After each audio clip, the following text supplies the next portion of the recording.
गतकाली भारत और ओडिशा रे पालित हो जाइछि श्रीकृष्ण जन्मदिन अर्थात जन्माष्टमी। यह केवल एक पर्व नुहे बरং यह हेउछि हिंदू सनातन धर्मर एक परंपरा।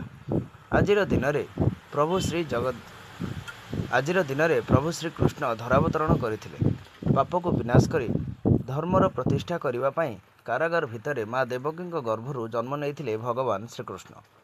आज भी सही अमृत समय को मन पकाई सारा भारत में पालन करा जाए जन्माष्टमी।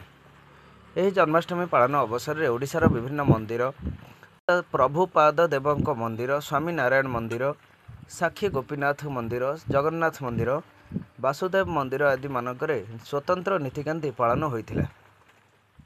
संकीर्तन, भजन, संगीत, हरिवंश तथा गीता भागवत आदि पठन करा जिवा परे भोग लगी होइथिला। एही अवसर में सुहानी साहू, प्रलिप्ता जेना, पृथ्वीराज साहू और सूर्य प्रसाद मंगराज श्रीकृष्ण एवं रामा राधाराणी वेश धारण करी भक्तों को भगवान का अस्तित्व संपर्क में अवगत कराइथिले।